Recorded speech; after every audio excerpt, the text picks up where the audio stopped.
Hello everyone, welcome to chapter 110 on my RLDR Custom Creations YouTube channel.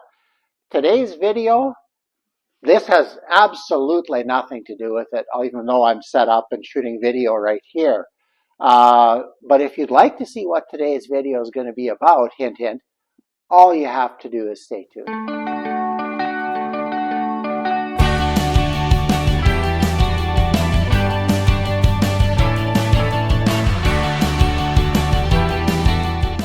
Well, I don't know, introductions are a little goofy. You try to be creative and build a little bit of suspense and have a little bit of a sense of humor, but I don't know, it doesn't always work.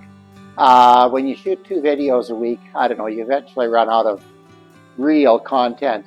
But I thought today's topic is a really, really important one, especially if you spend a lot of time in your shop like I do, or if you have other people coming into your shop. You really, really need a really good first aid kit. And in today's video, I'm going to show you 2 kits, and because I'm shooting off a tripod today, I can't show you this and show you this at the same time. So I'm going to pull that one down and talk about a little bit, and then I'm going to go through this one quite thoroughly. So I may as well get this out of the way right away as well. Kind of kick in the pants that got me thinking about this was watching Stumpy Nubs, James Hamilton. Did what I thought was, as far as safety stuff goes, an epic video on setting up a good first aid kit.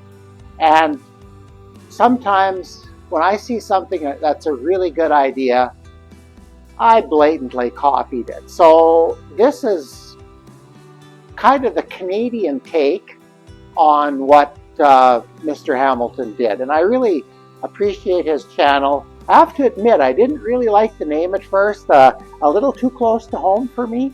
But I realized he is a serious woodworker and gives some great advice. So I would suggest, after you go and subscribe to my channel, go and subscribe to his. He doesn't need it like I do, but trust me, to me it's an excellent, well done channel. So anyway, we're going to talk a little bit about first aid kits today. Now you'll notice I have this one, and I refer to this as my away kit. So let's say that we're fooling around on our yard, grandkids are playing, neighborhood kids are running across my yard, which they do sometimes. And if somebody gets hurt, I can come in here and I can get this bag and go and treat them. And this bag is pretty good, but I'll tell you its limitations when I show you this one. So I'm not going to spend a lot of time in here. This is an off-the-shelf one, so it's really quite well organized. I'm hoping you can see that. I'm not going to flip all the way through it, but it's really nicely set up. For throwing this in your vehicle, or like I'm using it for an away kit, it's perfect. Now the reason I own this one is because, sorry, can't get it closed, because up until, let's see, from 2005, I think, to 2018, I ran, with support of the Turning Club in Saskatoon, an event called the Matichel Memorial. And we raised money for the Canadian Cancer Society.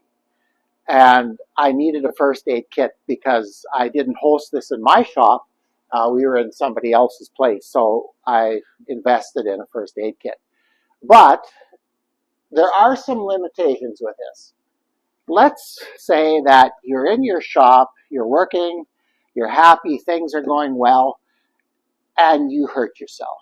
Well, it's probably going to be your hands, so your first instinct is going to be to cover and protect or whatever. Can you get into your first aid kit with a wounded hand with your first aid kit having a zipper? it would be tough. Probably possible, but difficult. Okay, that's one of the reasons why this is not a good kit to have in your shop. All right, your access is limited, so we'll hang that one up. Like I say, for a taking out of the shop bag, it's awesome. So the first aid kit that I put together with James Hamilton's recommendations. Look at this. Let's say I'm hurt. Okay, I was hurt at one time, but let's say I'm hurt again. Look at this. I can get in. I have easy one-hand access, and that's important. So I basically tried to find the same things that James Hamilton used in his YouTube video on this, but being north of the 49th parallel, some things aren't quite called the same, and yeah, I ordered a lot of this on Amazon. In fact, I would say that this is between Amazon and Walmart. For some of the things, Walmart was considerably cheaper. So I ordered what I couldn't find at Walmart through Amazon.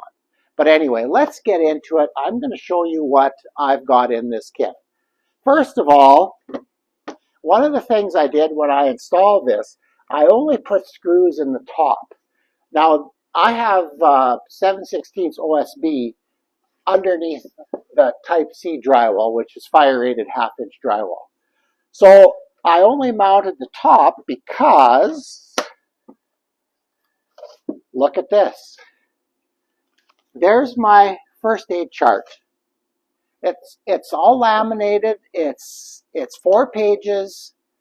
It's wonderful. So if you forget your first aid or you're a little bit traumatized and you're not sure what to do, you can get this out. And I didn't know where I was going to store this because I didn't think I could get it in here properly. But I just decided to loosen that up a bit and tuck it under there. And it basically falls out when you lift the cabinet away. So that's your chart. Unless you have a way better memory than mine, it's something that I'm going to keep handy. And what a person should do, and I have been very negligent in doing this, is the guy should grab those sheets and scan through them occasionally. That would be a good thing to do. Just like I would say yearly, you should go through your kit and check things, which I also haven't done. Okay, let's get into the kit itself. Now, I've been rummaging around in here a little bit, so it's a little bit messier than it normally is. But the first thing that I find that I use most of the time with my students are regular Band-Aids. So an assortment of regular Band-Aids is good to have. I finally just cut the lid off of this one because, I don't know, I've cut myself in here a couple of times and done some silly things, and students have asked for Band-Aids.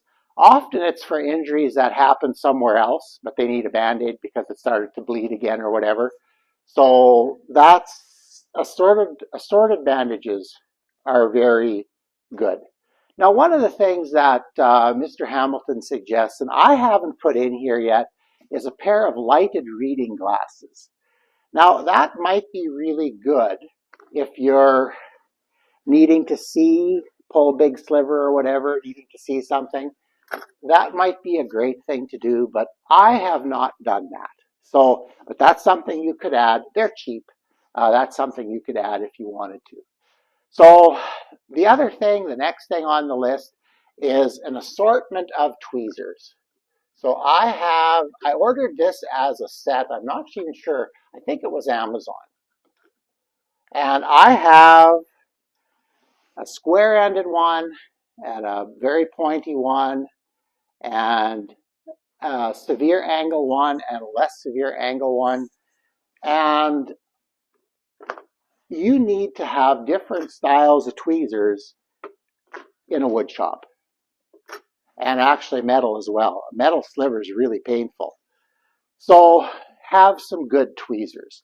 One of the things that I have never used, and I did this, I put this kit together in early 2021. So some of this stuff is 4 years old.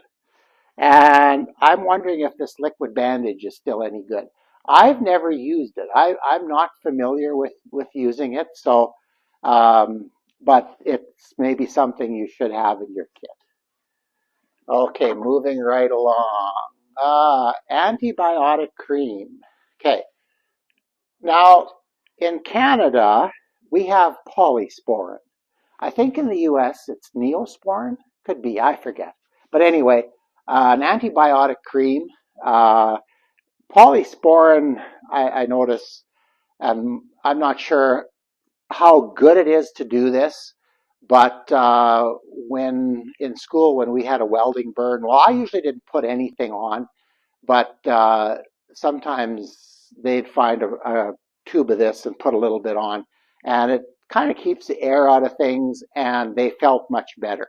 Now, I was always hesitant in school to do treatment because I'm not qualified.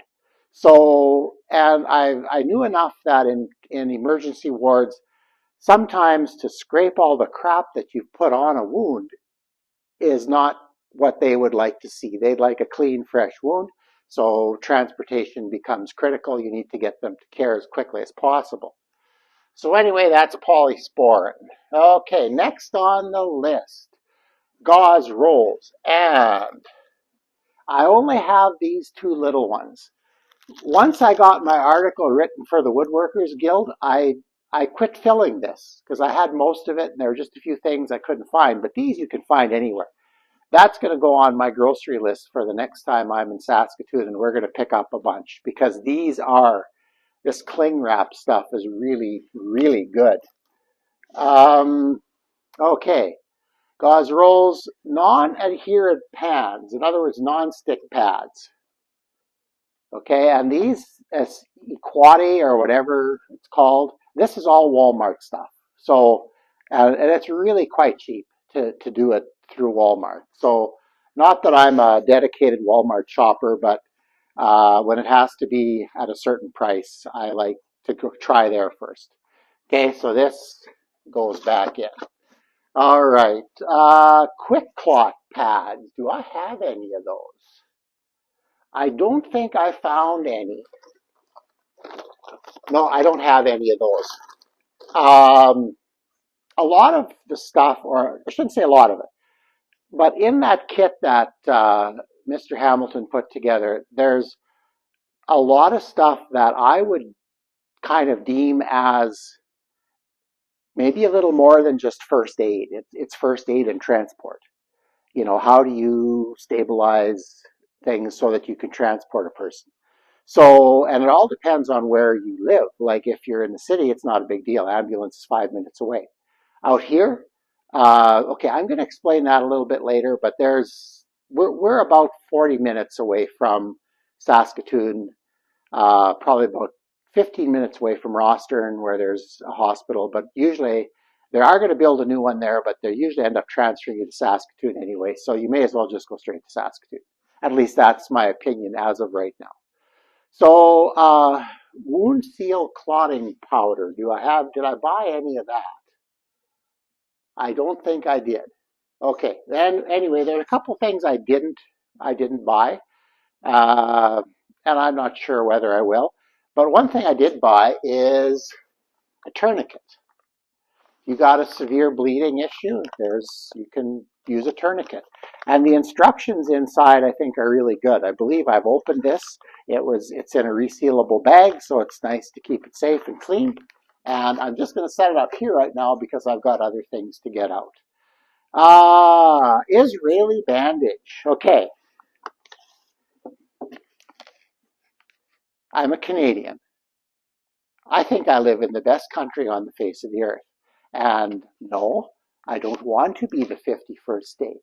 I love my American friends dearly, but I like being Canadian. So I had no idea what this was because I have no military background. But, and I questioned why such an extreme piece of Band-Aid would go in a first aid kit. And then I started to think of my situation here. As I alluded to before, okay, stay there, we are 40 minutes away from Saskatoon. Now, we have a really good first responder organization in our community.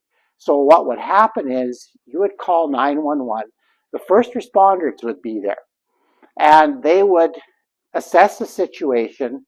And the other thing that we have here is a good air ambulance system. So if it was really, really serious, they'd scramble a chopper out of Saskatoon, I believe, and then that 40-minute transportation boils down to about 15 or 20 by the time they'd pick you up and drop you off the hospital.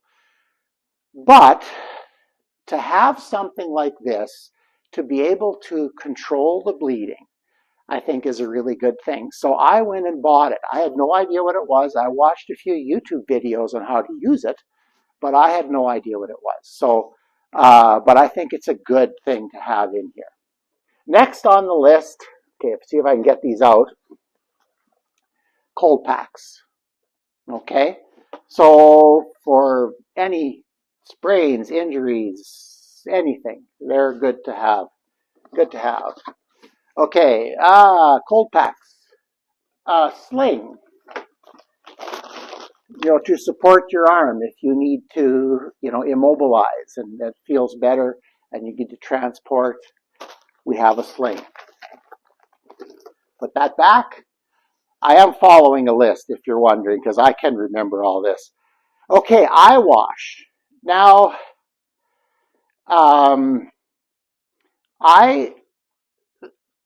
being in the school, there are certain regulations that your eye wash stations need to apply to. And I don't remember the exact details because I probably got this from Occupational Health and Safety in Canada. And I believe the recommendation is that when you're rinsing your eye, that needs to be a continuous freshwater rinse. And I forget how long it needed to be. It seems to me it was like 15 minutes. Like it was a long time. So I thought the only way I could do that effectively is the eye wash station that I have in my bathroom. And I did a little thing on it a few videos ago that nobody watched. But it's awesome. Now, the other thing that they recommend in that kit is some iPad kind of thing. Well, I didn't buy an iPad, it sounds like technology, but an EYE pad. But one of those can be fabricated out of the gauze rolls as well. So I'm going to just buy my gauze rolls and away we go. Okay, burn cream. Where's my burn cream? Is that polysporin? Is that what I was? Yeah, that could be. Okay. Okay, see now everything wants to fall out. Eye wash, burn cream, medical scissor. Yes, I have one. Never used it yet. It seems like it should make 1 or 2 cuts. Okay, alcohol wipes. Where are the alcohol wipes? There are my alcohol wipes. Okay, what else? Alcohol wipes. Okay, medical grade super glue. I don't have any of that in here, but that might be something worth considering. I think I just didn't find any. I guess I could order it, but that I just haven't done it yet. So that's and that's kind of the bulk of what is in Stumpy Nub's kit. Okay, but I've got a few things in here that I just threw in, and I'm pretty sure these are in his kit too. But gloves, and I think I'm going to change the way I do this. I think somewhere here there's going to be a dispenser that I can put a box of gloves in and just pull them out because this is bad. And I think I forgot the medical tape along here at some point, because I know that's also in Mr. Hamilton's kit. Yeah, it didn't seem, oh, there it is. Okay, I missed it. Anyway, medical tape, really, really important. Okay, I'm just going to set these up there. I know that's not terribly sanitary, but the other thing that I have in mind is aspirin. Now, for you fellows out there that are getting close to the expiration date, having a heart issue in the shop would be a bad thing, and maybe if you take these as directed, you can get some relief, and maybe it's enough to buy you some time until better care arrives, okay? So I have those in there. For clotting, I have one of these Ciptic pencils. They're more for really, really small cuts to stop bleeding, and it burns like crazy when you use it, but I have one in here. Let's see, pads. Oh, peroxide, little aerosol bottle. Alcohol. This is 70% alcohol. Little squirt bottles. And then a larger, come on, come out. A larger medical pad, a dressing. Okay, so that is kind of overlap as well. And then I have a big thing of Vaseline. That could double as a bit of a burn cream or whatever, and I think it's fairly non-toxic and decent to put on a wound, and your emergency technicians won't be upset with you for putting stuff on. Let's see, is there anything else that I have here? I think that pretty much covers the contents of my main kit. Like I said, there's a few little things that I need to do yet, and I have students coming into the shop next Tuesday. This is Friday, so Tuesday I have students coming in, and I'm not expecting that we'll be running a lot of equipment the first week, as we have some safety paperwork to do and things like that. Even though it's a homeschool group, we're going to make sure that we follow all the right steps to get them into this craft and hobby and possibly making a living in the future. But we got to get them into it safely. So we're going to do some paperwork and discuss a few things.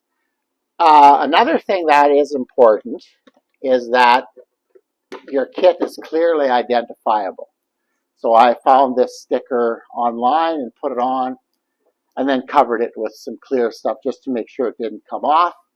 And we've got our fire extinguisher here, and basically that's how I set up to do this. Now, this wasn't cheap, but it seems to me at the time, when I priced everything out on Amazon, this was in the neighborhood of $400 Canadian. So 25 US. But it's like so many things. When you buy something that's for emergencies, you look at it and say, wow, I may never use any of it. Excellent. That's exactly what you want. You never want to crack this thing open other than to inspect it and replace the stuff that's expired. You never want to open it.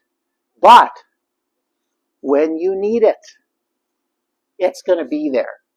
And then the $400 or whatever you invested will not enter the picture at all. You won't care because you have what you need to do your best treatment that you can initially. Now, I keep waving my hand. Okay, yeah, I had a little bit of an entanglement with a radial arm saw 30-some years ago. And in Canada we have universal health care. And yeah, I know sometimes it gets bad-mouthed in other countries, but it is the absolute best healthcare I can afford. So I look at it this way. The people of my province, the people of Saskatchewan, made an investment in me. The investment they made in me allowed me to start a new job. It allowed me to be a good source of taxes over the course of my life. I was a contributor to society, and it's been more than this. Not this was an accident. I had two other things. I don't know. I lose track. But they made an investment in me, so it's my responsibility to make sure that I do what I can to make this province the best it can be. That's the way I look at it. So I really appreciate that the biggest bills we got from any of the things that I did to myself over my lifetime was to pay for parking. That was the biggest expense. So anyway, I don't want to get into that now, but just saying, I would encourage you, if you're working in a shop, even if you just get a kit like this isn't bad. I would maybe repack it. You could even build a box. You know, you're a woodworker or a metal worker, you can build it. But that would be already a step ahead. So make sure that you're taking care of yourself, and especially if you have others in the shop, make sure that you've thought of their well-being as well. And hopefully you never have to open the door. But if you do, you have what you need, you know where it is, you can get into it, and away you go. And then always have your cell phone around and make sure that you can dial 911 in a hurry. So anyway, that's about all I have to say about my first aid cabinet. Again, I've referenced him a number of times during this. Thanks to James Hamilton for the work he's doing on his channel. I really appreciate it. And whether you agree or disagree with him, he puts a point across and gets you thinking about things, and I like that. That is a really good channel to be watching. And yes, I'd also like it if you watch my channel. But anyway, so with that in mind, work safely in your shop. Make sure you're covered if unexpected happens. All right? So that brings this one to an end. Please remember to like, share, and subscribe. I haven't mentioned it for a while, but at 500 subscribers, Frosty's going. So I think I have about 7 or 8 people that have told me they'd like Frosty. So go back to that video, watch me build Frosty, and then comment and say, I'd like to have Frosty. And I think we've got about 80 to go, somewhere around there, 85 subscribers till we're 500. And that would be great if we could get that quickly. So anyway, take care, have an awesome weekend, and remember to like, share, and subscribe, and we will see you on the next video.